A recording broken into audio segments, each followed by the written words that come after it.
Ba M23 wale wanaingia banakuya sai. ba M23 biko sawali. Le 4 décembre 2025 sai na 16h45 wanaingia sai mulaki Kivu. Wanatoka Goma. Banakia Bukavu biko sawa wanaleta renfort. Ndio hapa banakuya kabisa sai. Bitu biko nguvu. American Dream. Dispace en chaîne, Investment Group. Rêve américain pour la Kosomba Lopango aux États-Unis. Plus précisément la ville où y a Dallas. Aujourd'hui c'est possible. Pays m'a pendant 30 ans. Ne vous trompez pas la Grèce. Dispace en chaîne, Investment Group.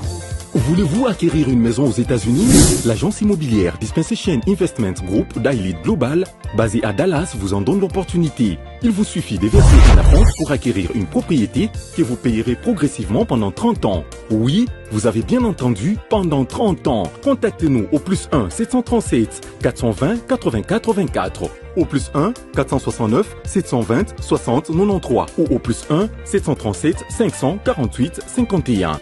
Dispensation Investment Group, investissez dans votre avenir avec l'immobilier aux États-Unis dès aujourd'hui. Oh ma papa, ton maman Lopango. Rêve américain. Venez nous contacter. Rêve américain. Tapez sur Google. S'enchaîne Investment Group. Na moke na komi baye. Lopango elenge. Ozala bayere elengi pou. Héritage à bana. Rêve américain. On a consommé Lopango aux États-Unis. Plus précisément la ville où y a Dallas. Aujourd'hui c'est possible. Pays m'a pendant 30 ans. Ne vous trompez pas la Grèce. Espace en chaîne, Investment. Taka Music Band International. Chers amis, l'heure est grave. L'heure est grave puisque d'abord les Ouazalendo qui m'appellent, ils me disent que il y a eu aujourd'hui, c'est le troisième jour consécutif, il y a Bitumba entre Barwandais et Nabiso. Alors, du côté Bawazalendo, diminution, faiblesse paysali. Mais ce qui est toujours renforcé Bangote, nous allons livrer ce pays à Barwandais. Qu'est-ce qui se passe? Il y a des Wazalendo qui m'appellent pour me dire Honoré, aide-nous. Louele biso ataba moto wana ba wazalendo mususu basana nzinga ya owo ba côté ya parc ya Virunga pour rejoindre ba mususu basa côté ya parc. Ils n'ont pas la possibilité de rejoindre les autres. Est-ce que je pose la question, est-ce que vous êtes en contact avec notre armée? Oui, tous en armée, mais on a appelé depuis hier, on n'a pas de réponse. Aujourd'hui, je voulais vous demander, chers amis, si vous suivez cette émission et que vous connaissez quelqu'un de la sécurité qui peut agir vite et encore très vite, pour partager l'émission Oyo.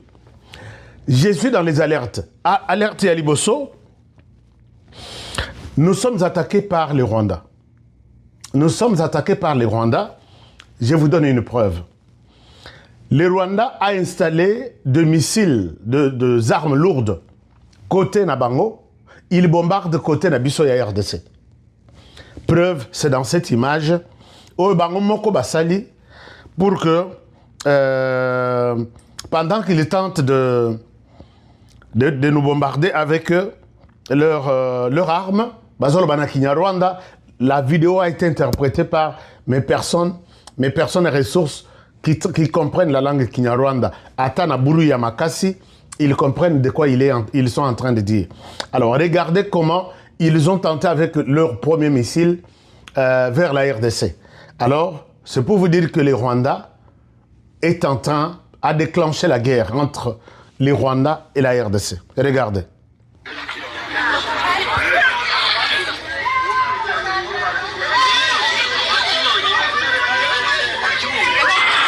Nadong ici.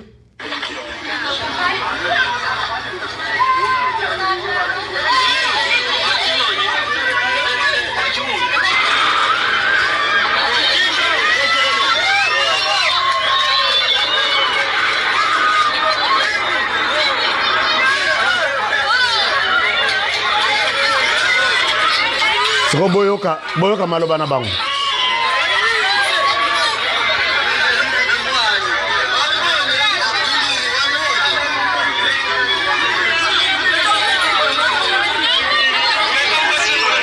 Ils sont en train de parler.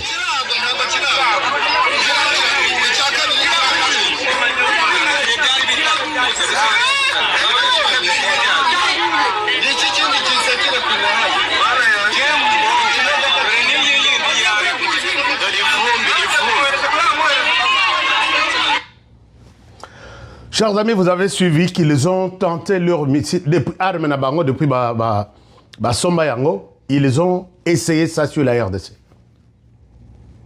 Bozo image yo, bo pesa na ba continuation sur armée, bo pesa na conseil supérieur de la défense. Bon là bango que Honoré a montré ces images les Rwandais qui nous attaquent.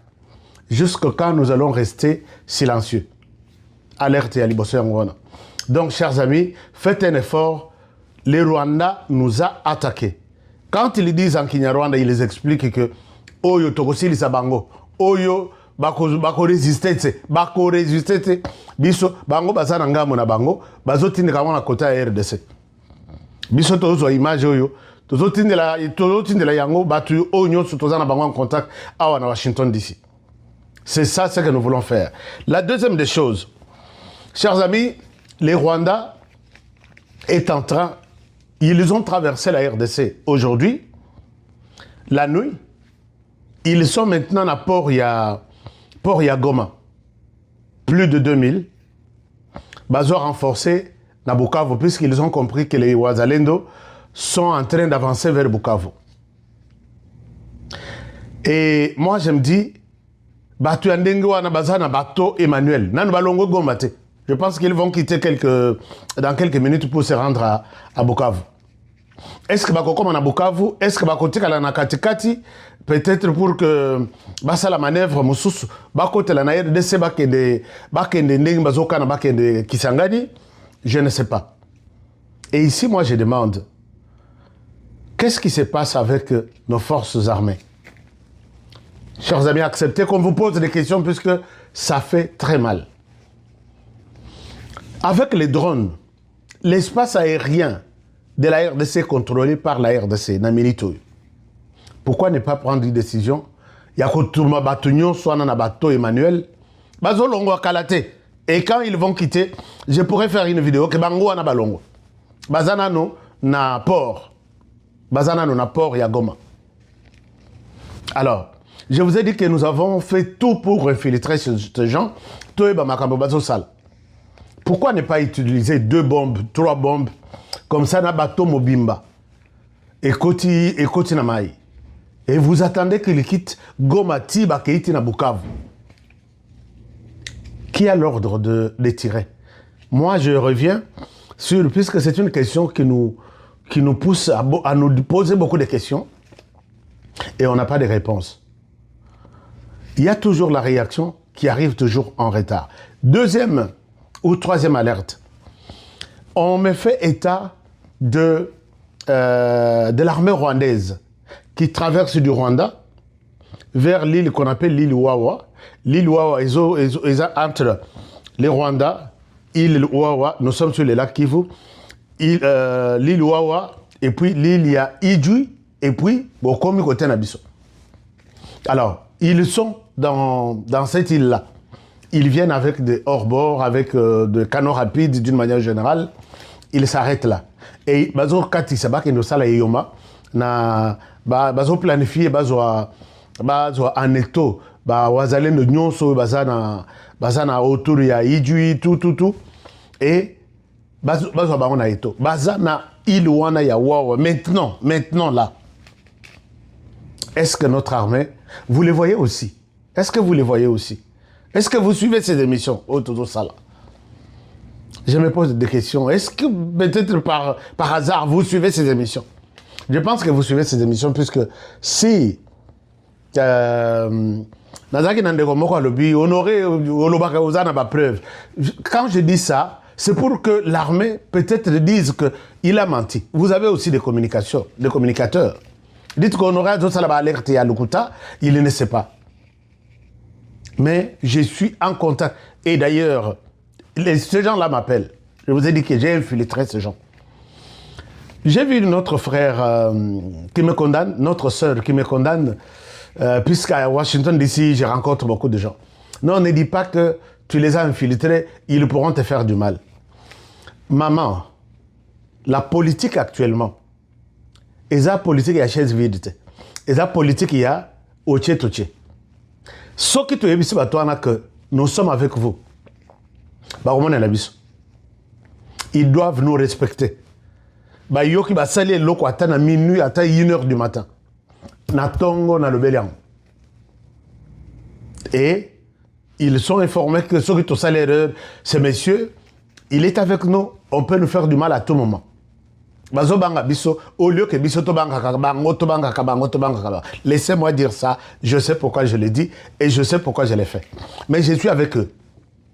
Ils viennent déterminer une réunion. Ils se sont décidés, il y a qu'à contourner Walikale, Bazoa, Butembo dans 4 jours. Ils sont à peu près 5000. Et dans 4 jours, ils disent, ils prennent Butembo. Dans 10 jours, ils vont prendre Kisangani. Les autorités de la RDC, vous êtes là. Je reprends. Ces gens viennent déterminer leur réunion. Ils ont contourné, ils ont pris la décision depuis hier la nuit de contourner Walikale Centre. Et là, ils se dirigent vers Butembo. Pas béni. Je dis bien, avec des précisions dans cette émission, je dis, ils sont déterminés à prendre Butembo dans 4 jours. Et après Butembo, ils disent prendre Kisangani dans 10 jours. Est-ce que les autorités, vous êtes avec moi? Je n'invente pas des choses. Je viens d'être avec eux dans la réunion, la nuit. Donc, tout ce que je vous dis, qu'ils sont, il y a si c'est 2000 ou 3000 armées rwandaises, RDF, qui ont traversé, qui sont sur l'île Wawa, prenez ça au sérieux. Ceux qui sont 3000 ou 2000, je pense, qui sont au port de Goma pour Bukavu, prenez ça au sérieux. Ceux qui ont contourné Walikale Centre pour prendre Butembo d'abord, dans 4 jours, donc avant dimanche ou le mardi, ils sont en action, ils ont déjà réussi à contourner Walikale. Et ils prévoient faire Kisangani dans 10 jours prendre Kisangani. Est-ce que mon message est arrivé? Prenez des dispositions, s'il vous plaît, chers amis. Moi, ici, je condamne aussi certaines personnes, notamment la personne qui a eu une décision sur les drones ou les Sukhoi. Bitoumé Salemi sur Kamagnola, les ponts Kamagnola. Vous savez pourquoi ce pont-là, c'est un pont de l'histoire. Et là, je pense que les Rwandais ont pris le contrôle de ce pont-là. Je pense bien. Je dois avoir encore des précisions avant la fin de la journée. Pont Wana, c'est un pont historique. Vous savez pourquoi tu appelles ça stade de martyrs, stade Kamagnola? Kamagnola, là, c'est les ponts là. Les ponts là, il y a histoire. Torokaki kotika pont Kamagnola wana et qui n'est pas barandete. Place, bon, on a comme Laurent Désiré Kabila Tamboula, ya Azot Tengu boy. Mais Azoa, cette Azoa Sekou sur le pont Kamagnola. Nesika Mzee Azalaki na Bitumba avant Azoa décision ya Kolongwana kokende maki libela na Tanzanie soki koteni. Pont Wana avec Mobutu à l'époque, Pont Wana c'est un pont historique, on ne pouvait pas laisser ça entre les mains de l'armée rwandaise. Les Wazalendo me disent que nous avons appelé. Venez, Batouana Bazoya Ebele, puisque pour moi, les autres sont Bango, Bazoya Ebele. Nous sommes restés comme ça. Tozo Kaka crie à Bawazalendo. Et finalement, jusqu'à ce point, on dira que, ils me disent que ceux qui sont à Salakata de tout, ces gens-là seraient déjà effacés et les ponts resteraient entre les mains de la RDC. Mais là, je me dis, est-ce que ces gens, Tokanisa Tokangi Bangonyo sont dans la prison, mais Bamoussou sont dans Libanda, et ils sont en train de nous rendre la vie très dure sur terrain. Et ça, c'est inacceptable quand même, chers amis. C'est vraiment inacceptable. Voilà un peu la situation sécuritaire, ça ne va pas. Et il était nécessaire pour nous de faire cette alerte. Mais il y a autre chose que je n'ai pas... Bon, peut-être on va continuer avec un numéro plus tard le soir pour contourner confirmer ce qui reste à faire. Les problèmes maintenant, c'est que je rentre aux États-Unis, là où je suis. Je vous disais que je suis à la place Oboloba Kikenazala. Quand je dis ça, je peux vous expliquer un peu. Bon, puisqu'il y a des gens peut-être qui peuvent savoir, cette histoire Bazo Bengango olympique, c'est en face de la Maison Blanche. Donc c'est juste derrière ce building ici. Donc il y a ça. Et juste à côté, à votre droite, c'est là où se trouve la Maison Blanche. Donc de là où je suis, jusque là où se trouve la Maison Blanche, Naye Kosala Tourisme T, c'est à peu près 5 minutes à pied jusque là. Donc voilà, c'est un peu ça. Donc il y a le symbole, donc flèche, et ça symbole, il y a Washington DC, Motutu avec la place à Komonango. Donc c'est là où je suis. Mais revenons ici à Washington pour compléter ce que je veux vous dire tout de suite. C'est encore révoltant. Voilà, donc j'étais en train de vous dire que on n'est pas vraiment loin, c'est ici. Et pourquoi nous donnons cette précision? C'est parce que bonjour et bonsoir, ça dépend les heures que vous nous suivez. Bienvenue à fidèles abonnés surtout au Bolanda Kamwana Mboka président Moustapha Tueto Sololana Bino sur ce qui se passe à l'est de la République démocratique du Congo, précisément na Kamanyola na Bugereba, y compris na Katogota, na Gazita, Tokosolo la Masolo, na Ubomoni Tinazane Sengo, na Zoyemba Nzembo Oyo. Beto tukembela Noël lobby azalaki Noël FRDC FRDC a fêté ki Noël na lobby na ba wazalendo à partir à Kamanyola bongo na province à Sud Kivu Kamanyola oyo bomoni ete Kagame apakati mbangu akangi frontière na Kamanyola na kobeta na bino masolo sur Bugageba, Kamanyola, Willy Manzi, oyo bakangaki na Canada. Hier, c'était le tour d'arrestation de Moïse Katumbi na Irlande du Nord. Bande konazane sengo, tine ko présenter bino émission na biso, ya tongo ya lelo na première partie, ya journal lelo, c'est pour ce qui se passe na Kamanyola na Katogota. Na ebisaki bino, bomoni tous les journalistes minés na Congo, bande konangai, bango nyoso baza na États-Unis d'Amérique. Lobby ezalaki première partie. Sur explication et accord, sur CONOPS, sur comité de suivi. Président Tshisekedi Azabongo déjà aux États-Unis d'Amérique, Kotoyo Fachi Beton, Kotoyo, le général Patrick Mouya Yakatembo, ministre de la communication et médias, Nathalie Kotoyo, général-major, Tensina Salama, la porte-parole du chef de l'État, Nathalie Kotoyo, Namoni Israël Moutombo, Sangwa Bosoro na politique Papa Tembe. Il y a un papa Tembe, il y a un vivre. Le chef d'état-major, il y a le président de la République Afrique mobile, qui s'appelle Fachi Beto Mukwantombolo Mouamai. Na panzi le côté namoni le président d'Aishimi, namoni côté le président Joao Lorenzo, Nathalie Koto Kagame le Muchopi. Azoko wakota la Mukwantombolo te aibisi pardon ya limbisangai. Bokoye bango lelo awawa na émission na biso. Kagame kuna qu'est-ce qui se passe? Ayoka Kotoyo, Général Chavira na Kamanyola. O alobaki ba wazalendo bazonga sim. Bafunde na zamisa Général Chavira. Yo Général Chavira. Général Chavira. Chance lobby na yokeli yo malam. Na linga kina ya kolongola bilamba. Mais lokola na yoki o sali lobby na Kamanyola. Boyende. Mutu moko bengi nga pati États-Unis abisinga mwana mboka mwana Congo, président Moustapha. Lobela bisonon, qu'est-ce qui se passe? Fachi Beto ba traître wana. O ayoka ka bakombo na bango. Ah, est-ce que mokonza mboka yembi ke bazala ka ba traître? Mokonza mboka yembi te ke bato wana bazala ka ba traître. Pourquoi alongola ka bango te? Ayoki o ya za traître, mais mokonza mboka azwa ka décision nini? Tukembela Noël wazalendo tukembela Noël lobi wazalendo zobeta masasa azoyemba Noël. Mnaebi sarabino ke Kagame Muchopi azalaka eloko te.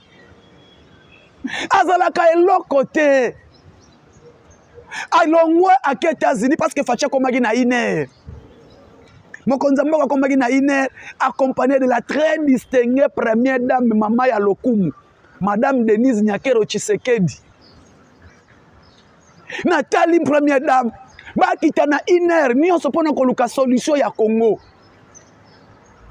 Hein?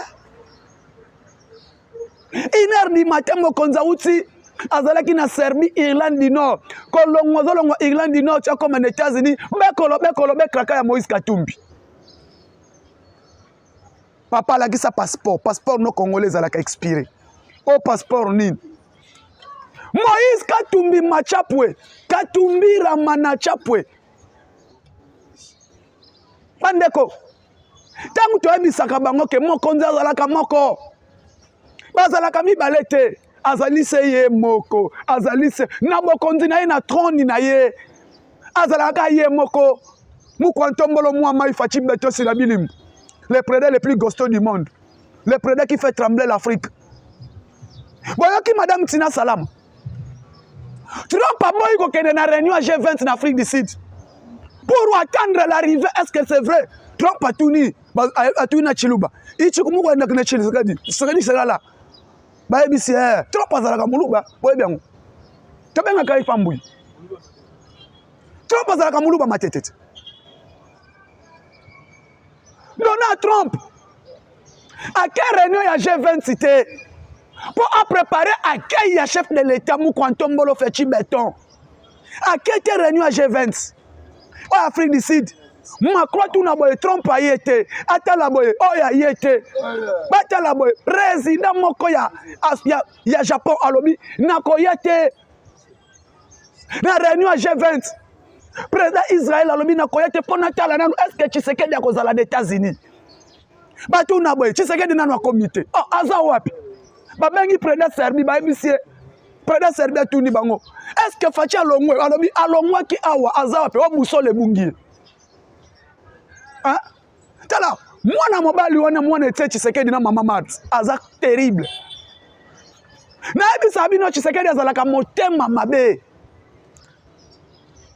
Tshisekedi soki a bloqué yo à côté côté place motema mabe nene zalaka wana hein Fachi Beto az place motema mabe na ezalaka soki asubandi likambo pour atika ti alonga yango moni Jantini Ngobila ebisanga alobe loko moko Félix Tshisekedi nga na yebiye soki alobi ona ye ti one wane kokokisama c'est ça un homme.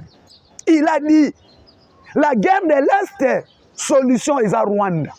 Alors Kagame yende Kagame alongwe amati vol Turquie azwi Turquie a voyagé na comme na Turquie après singo de passe ba M23 ba attaqué bazwa Kamanyola Bugaramba Kamanyola Uvira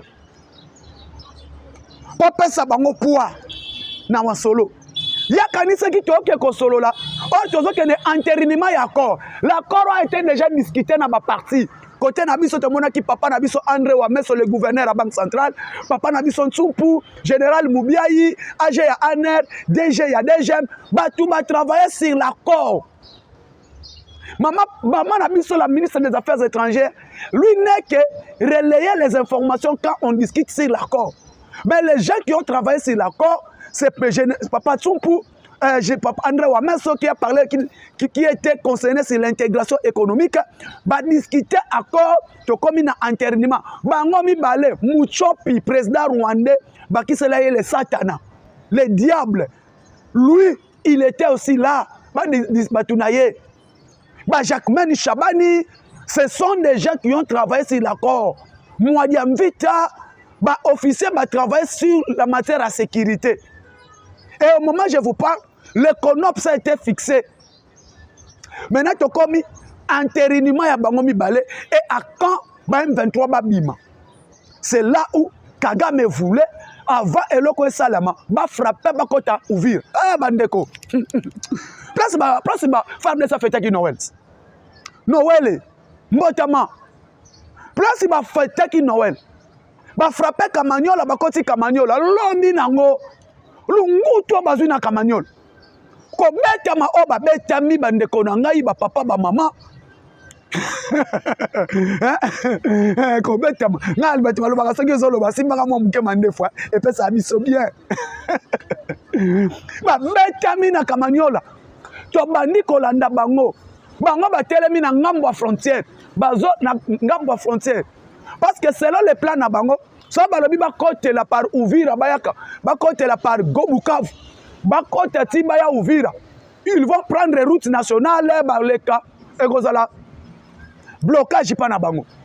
Ils veulent maintenant entrer par Kamaniola na frontière wana bazui Ugaramba Katogota parce que tant on a zalaki kuna bané passer Katogota jusqu'à prendre Fizi bakota Uvira bandeko niveau oyo bazui li fimbu babetami lokola bana miketo lokoti libembe na bango lokola mayanzi tobeti bango tobandi kobeta bango ils ont eu oyo kake non topesi bango cours ya éducation nationale tobeti bango FRDC wazalendo abandi kobeta ba M23 papa mitraillette fungwami là je le dis merci na FRDC général Chivira j'allais parler du mal mais aujourd'hui général Chivira oyo leki na beti maboko parce que ya linga ki ba wazalendo ba quitter Kamaniola ba quitter Katogota bokende bo batama na kwa moko or batu basalaka ba patrouille ezalaka ba wazalendo mutu asalaka patrouille kolandela oyo nani ndeko ya koteli wapi auti wapi je vous dis Uvira eza base de la mort pour le M23 Uvira c'est la deuxième ville ya Sud Kivu ezalaka Uvira troisième ville nango ezalaka Kamaniola balingaki bakota traverser pont oya côté ya Kamaniola pour atteindre Uvira. Malheureusement les FARDC les wazalendo erba yoki ke no bato bazokota Uvira balingi traverser bakota Uvira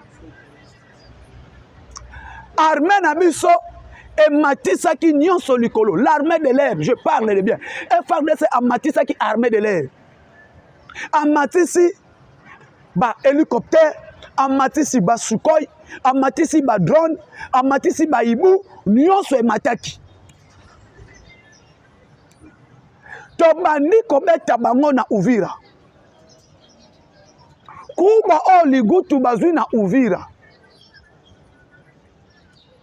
babetami na Uvira babetami na Katogota tobandi kobeta bango na Kamaniola parce que Uvira ba comité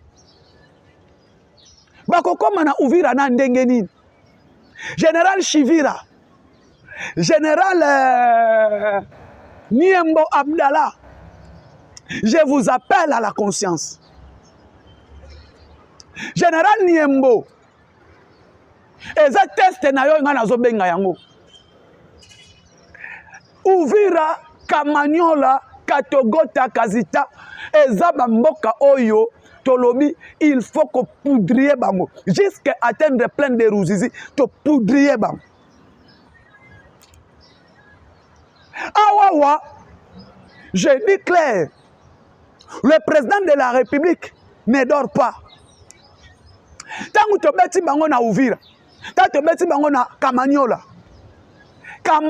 ville ya Kamaniola FARDC era kota Kamaniola au sentir population ezolande FARDC jambo sana anasikiaka bana FARDC akoti Kamaniola faut sentir niveau Swahili bayambi armée na biso habari sana wana FARDC azokota na Kamaniola parce que bato wana bakotaki Kamaniola wana bazokota wana betesiko bayambi RDC habari na Kamaniola FARDC baniangala kata wana ya Kagame babetami tobeti bango na niveau Kamaniola yoka keno babetami bango moko bakokite ti tokangi bango parlons maintenant bitumba kamaniolo moni na lobi ete na yembeli bino azala kaseye moko. Ces gens-là voulaient blaquer. Ils pensaient que bakokote basali o balingi basala. Babosani que non, FARDC. Dès que tu benga bango bendele koyate. Bendele kokoyate. Bendele pe koyite. Mapinga na biso esali musala nango chitoko. Awawa. Donald Trump, le président américain, sommet à G20, c'est celle en Afrique du Sud. Sommet à G20, wana. Oh, tu vois ça les en Afrique du Sud. Oh, faut ça ça va président nion so puissant du monde. Et toutes les nations puissantes du monde. Avant Ebanda, avant Salem, Trump devait être là en Afrique du Sud pour participer dans cette sommet. Mais Prince Trump a réussi d'abord. Dans la Maison Blanche, le président nigérien, le président Burkina Faso, le président Onanio surtout. Bakei. Basololi. Biso toza fort en économie. Biloko na biso toto signé partenariat na bino. Partenariat nini. O biso teka kama tembele. Toza na biteku teku na biso. Toza na ngai ngai. Toza na misili. Toza na dongo dongo. Omoni biloko yo. Eko pesa avantage na États-Unis. Ba vendre. Balobi. Donald Trump balobi ok ça va. Bon, il y a une photo. Non, c'est le président Tshisekedi. Les personnes les plus recherchées aux Américains, c'est lui. Trump a l'accès à une photo Fachi Béton. Alors, il y a un Zélandais. Ce que je voyage à sommet à G20 na Kozalate. Je serai représenté par le vice-président des États-Unis d'Amérique. Parce que les Américains, ils ont un premier ministre. Ils ont un vice-président, ils ont un secrétaire d'État. Un secrétaire d'État. Il y a Marc Rubio. Le vice-président des États-Unis est dans sommet G20. Trump a été à l'obédience. Nazo Zela, moi Nanzambaya. Donc Fatim Beton, il était attendu dans la Maison Blanche comme les chrétiens attendus, comme le retour de Jésus. Donc résurrection à Jésus. Entrée à Jésus-Christ dans Jérusalem. C'est comme ça que Tshisekedi était attendu aux États-Unis d'Amérique. Fachi soka koma ki na États-Unis na moi, Amérique linga ke bukana. Amérique linga ke bukana parce que mobilisation au Congolais basali na États-Unis. Trump a tuni. Iku nani ba émissier, iku arrivé à Chilombo. Iku Chilombo. Chilombo est arrivé. Ce sont des Congolais qui attendent leur président qui va venir ici. Balobite o aya na moite. Alinga moto na pouvoir dans les États-Unis. Ana tong ana bout. Mais moi ni facha côté les États-Unis na ine. Parce que botu na Israël mutombo sango ya bosolo na politique. Atumbi zamba wake kuna. Atikali ko tumba. Vie. Israël mutombo ya bosolo na politique. Atikali ko tumba zamba makambo Kinshasa. Avion États-Unis yo.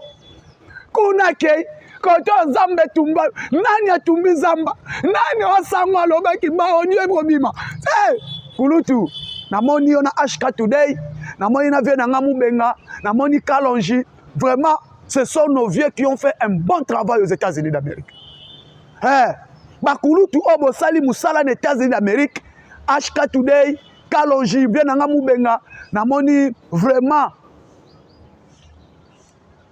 musala obo sali vraiment, Israël Moutombo, vraiment, merci. Mais viens, balobi yaka aba onyo ezali. Viens pas lobi na rozo magaka. Bitumba Kinshasa na kotika ngote sango. Atumbi zambakei. Azui avion ou États-Unis d'Amérique. Awawa entérinement ya accord. Est-ce que solution ya mboka na biso ezana accord? Non. Je le dis, moi je le répète. Solution ya Congo o ngana lobaka. Il faut que préparer l'armée na biso. Souveraineté ya Congo et la armée. Les forces armées de la République démocratique du Congo, les militaires na biso, nos officiers. Yango moni na zolo baka. Président zo ke ne kwantériner accord. So ki sur le terrain ba M23 ba kitete. Responsabilité est na armée. L'armée congolaise, les forces armées de la République. On a la libération ya Congo, bako respecter ka Congo, mapinga na biso ba prendre conscience. basoda na biso baza bon toza na bameilleur bamilitaire na biso baza fort les militaires des troupes baadjudant basergent balieutenant bamilitaire bacaporal toza na bavrai bamilitaire oyo bakoloba lelo tobandi attaque tokoti Rwanda y compris les wazalendo mais bato bazoboma armée na mutu ya armée les généraux bagénéraux tala wazalendo FARDC lobi bokite awa botika baboyi est-ce que bomonaki place ba M23 bakoti général alobi non reprise stratégique balobi tokozonga te tokobunda babandi bitumba hein babandi bitumba babandi vraiment bitumba ba militaire babandi combat babundi pa Kamanyola mais général Chivira alobaki nini ba déplacer nanu quelques minutes ba bi to ko déplacer te to komunda mon général position ezali FARDC amatisi bitumba omoni ke ba beti jusqu'à ce que Katogota Kamanyola bomoni bango moko niveau bakoti Kamanyola bakoti Kamanyola lobi na erni c'est 11h tant to beti bango na Kamanyola Rwanda akimi akangi frontière à Kamanyola Kagame lobi iku bloquer frontière anatiki saka bloquer frontière ba bloquer frontière pourquoi bakangi frontière à Kamanyola soki baza mibal Kagame akangi frontière na ye ya Kamanyola parce que wazalendo FARDC ba komi na frontière ya biso Rwanda Kamanyola ba yamisi général Chivira to kota Rwanda to kota parce que bakimi na frontière le M23 bakagame armée rwandaise bakimaki na frontière ya Kamanyola bazongi pa na bango bakimi or maintenant ce que FARDC wazalendo bakota kidi na ngambo Rwanda to aki pre to kota na ngambo Rwanda to tala nda kwa Kagame yango na tuntumu poudrier to mona ngo de Rwanda ngo to mona général lobi bozonga les forces armées to tindiki bango na frontière bakoti to pusani pa na frontière na bango général lobi bozonga basoda baleli wazalendo aleli alobi Rwanda ngo yango to komi déjà général Chivira alobi bozonga tournes apte la kisi bango premier souhait que nous sommes prêts à kokota Rwanda mais to kota ki déjà Rwanda lobi bango ba violer territoire to kota ki Rwanda lobi ngai lobi na lobi daga ah na ba kota bo tulaka Musa Kagame Jansen Siboyela ngai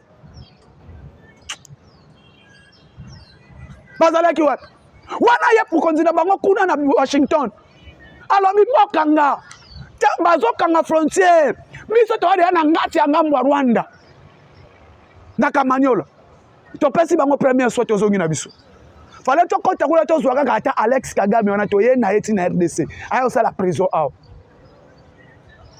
debo moni na bisi batu ke to zana basoda place ebo makongo eza commandement ya armée nani azo commander armée yango fati nazoloba tango yokaka ke général tel est traître général tel est traître pourquoi otika bango ezalaka nini regardez conscience général Chivira bon déplacer même militaire balobaki to ko déplacer te wazalendo lobito ko déplacer te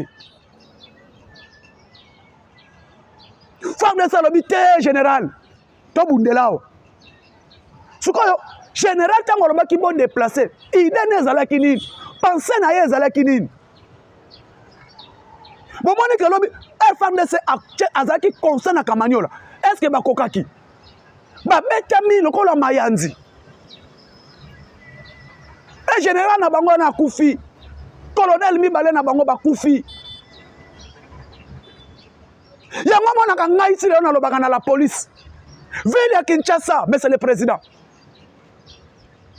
bato oyo batikala nga na lobango na la police à part Oleko o akenda parce que lui était vraiment formé bato bayembi école la police à Congo général Oleko à part général depuis général Oleko akenda deux personnes bako conseiller chef de l'état dans la police ba général Elvis et général Seguin général Seguin ce sont des fils na général Elvis des bato ba fondé na général Oleko o ba yemi la police ya Congo général Seguin ce qui m'a passé ville à Kinshasa mais c'est le président et comme ça là une semaine té kuluna na ville à Kinshasa aux alate général Elvis soki Elvis azwi ville ya Kinshasa kulu na kozala te.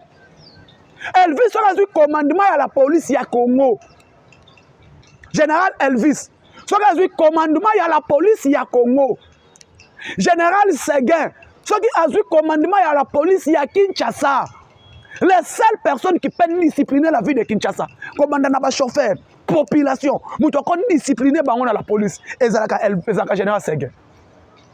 2 personnes. Na tout ni président.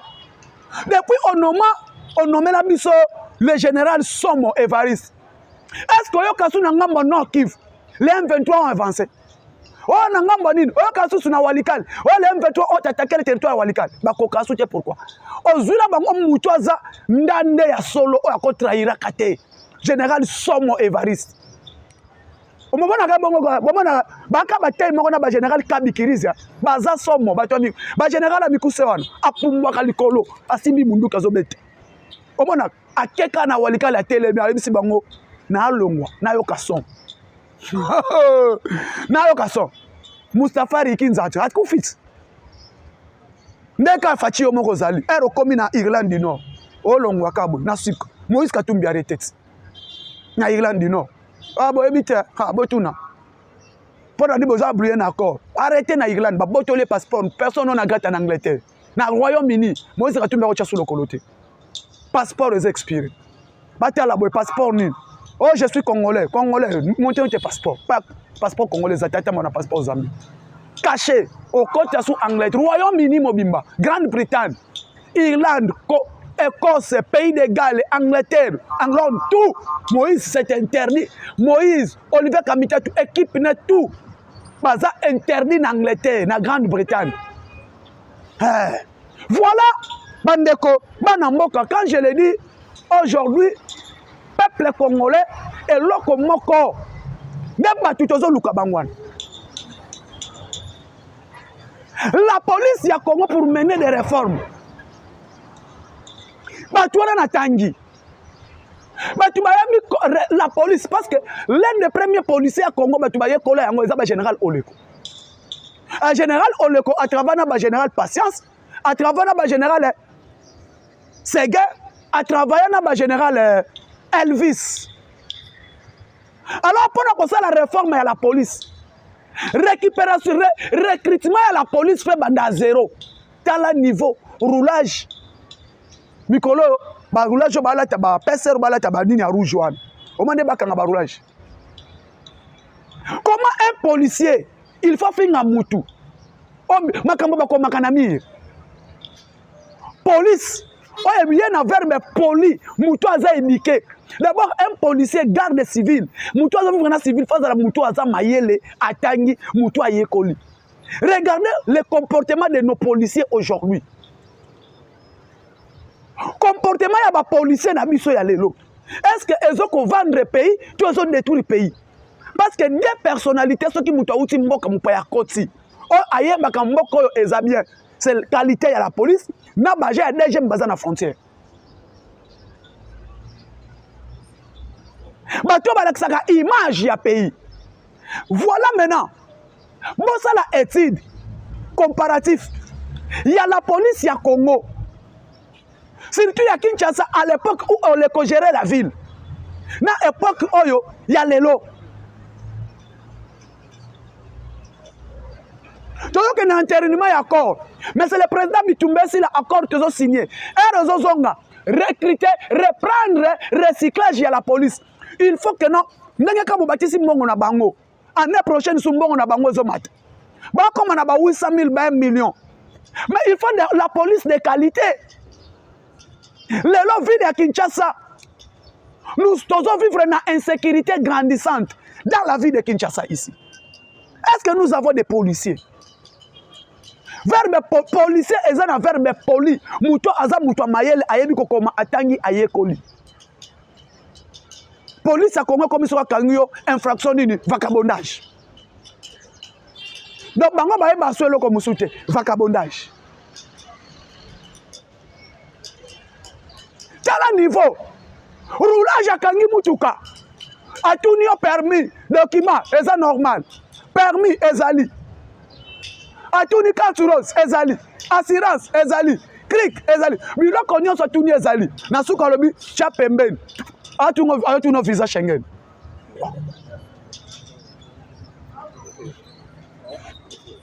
atuna visa Schengen tia pembeni. Oh papa olakisinga otuninga mikanda nyonso na présenter otuninga carte rose na présenter otuninga permis ezali otuninga nini autorisation de transport ezali clic ezali sikoyo problème nini tia pembeni lakisanga passeport na visa Schengen na mutuka eleko luka nini. Merci beaucoup na banyoso bolandaka mwana mboka président Moustapha bo s'abonner bo partager bo like te kutani mokolo alobi.